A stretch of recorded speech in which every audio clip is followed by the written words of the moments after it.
Wabarakatuh. Selamat pagi pemirsa, kita berjumpa kembali pada hari Ahad pagi tanggal 6 Juli tahun 2025.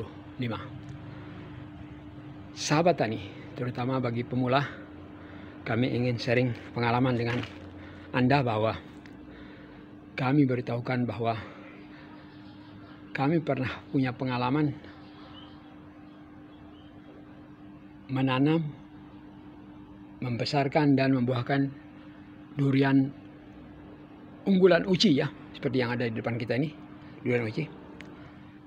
Dalam usia 3 tahun sudah berbunga sahabat tani dan sudah menghasilkan buah. Ada syarat yang harus kita penuhi Pak, paling tidak 7 syarat ya, untuk bisa membuat durian uci ini berbunga dalam usia 3 tahun. Ini uci sudah berusia 1 tahun 3 bulan sahabat tani. Kita tanam pada ketinggian 2 meter ya, sekarang sudah hampir 3 meter sahabat tani ya. Jadi syarat pertama dari 7 syarat yang harus kita perhatikan di dalam menginginkan durian uci kita berbunga dalam usia 3 tahun sahabat tani, bahwa pertama-tama kita harus memilih bibit unggul dari durian uci ya, dengan ketinggian bibit 2 meter ya. Itu yang kita tanam, bibit yang unggul dari entres indukan uci yang sudah berbuah ya.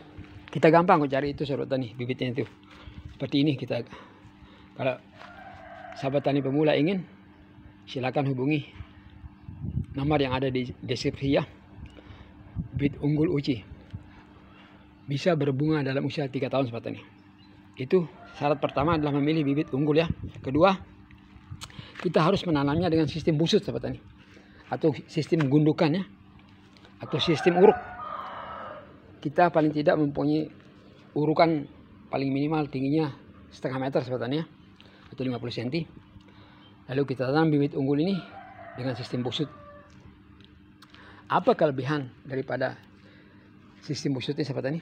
Pertama, kalau tidak pada musim hujan tidak akan terjadi ketergenangan sahabat tani, karena dia di atas tanah dasarnya kita 50 cm ya tingginya busut kita ini.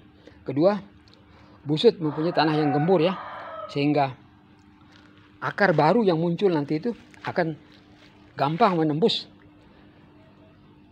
keluar ya, sehingga akar kita cepat panjang dan berpengaruh terhadap timbulnya terubus-terubus baru sahabat tani.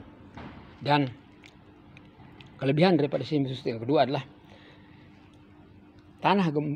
busut ini adalah tanah gembur yang membuat pori-pori tanah, sehingga oksigen mudah keluar masuk, sehingga pernapasan untuk akar lancar sahabat tani dan maksimal.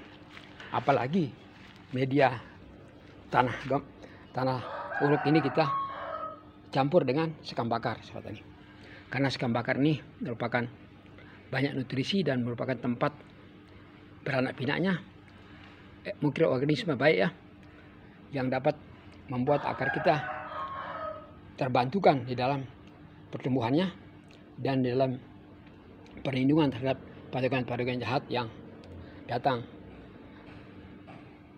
menyerang daripada daerah perakanan kita. Nah, setelah kita pilih bibit unggul yang bagus, yang kita tanam dengan sistem busut, lalu kita jangan lupa memberikan pupuk yang cukup ya. Pupuk cukup ya, maksudnya seimbang antara makro, mikro dan makro primer maupun makro sekunder sebenarnya. Dan unsur mikro ada 6 unsur makro dan 6 unsur mikro seperti ini. 3 makro primer, 3 makro sekunder, dan 6 mikro seperti ini, seperti sudah dikenal umum sebenarnya. Dan keempat, syarat-syaratnya kita harus memberikan pengairan yang cukup sahabat tani. Pengairan yang cukup itu adalah di musim kemarau kita memberikan pengairan 2 atau 3 kali seminggu sesuai dengan besarnya batang. Semakin tinggi cabang batang produksi kita, cabang durian kita, seperti besarnya ini 200 liter per sekali siram ya, 2 atau 3 kali atau selang 2 hari sekali, 200 liter.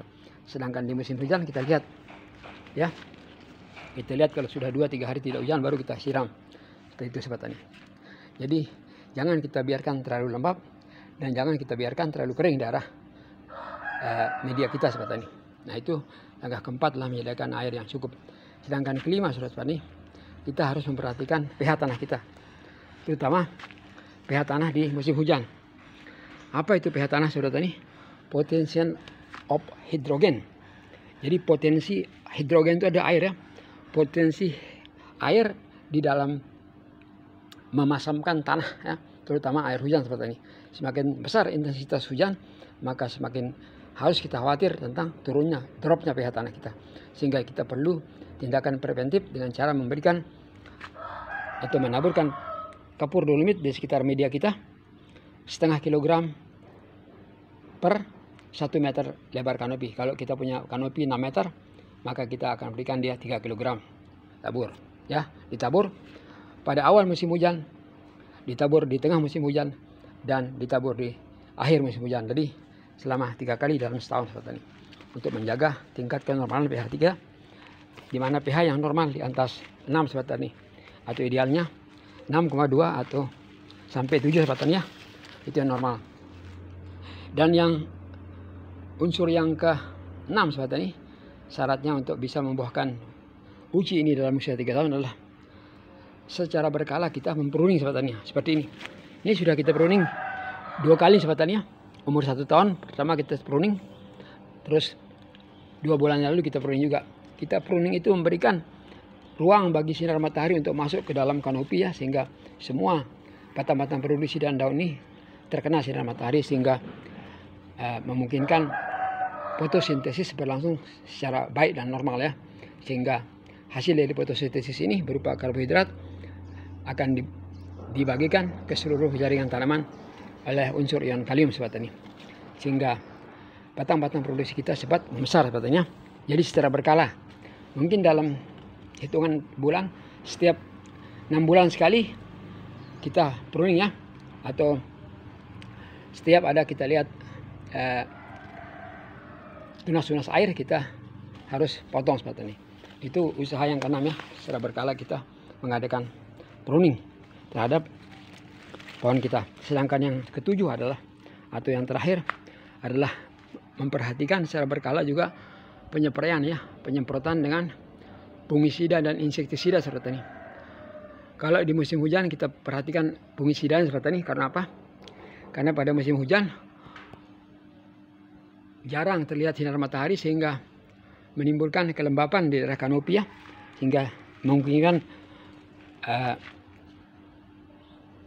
jamur akan lebih banyak berkembang pada musim hujan, sehingga perlu sekali seminggu kita spray fungisida ya, fungisida yang sesuai dengan jamur yang ada di lingkungan tempat kita nanam pohon kita ini. Begitu juga dengan insektisida ya, sesuai dengan hama yang ada di dalam lingkungan tempat kita menanam. Jadi itulah saudara tani 7 langkah untuk membuat durian uci dalam 3 tahun dapat berbunga sobat tani. Seperti kita lihat nih, 1 tahun 3 bulan sudah kita punya cabang-cabang produksi ini sudah teratur rapi sobat tani, terbentuk. Dengan secara berkalanya kita memberikan pruning ya. Jadi kita ulang saudara tani, 7 syarat yang harus dipenuhi untuk membuat uji dalam usia 3 tahun dapat berbunga sobat tani. 1. Memilih bibit unggul. 2. Menanamnya dengan sistem busut. 3. Memberikan pupuk yang cukup. 4. Memberikan pengairan yang cukup. 5. Secara berkala atau pas di musim hujan kita akan memeriksa tingkat pH kita. Harus pH-nya normal antara 6 dan 7.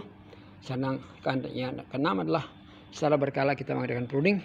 Dan yang ke-7, kita harus perhatikan penyepraian fungisida dan insektisida paling tidak sekali dalam 2 minggu atau sekali dalam 10 hari.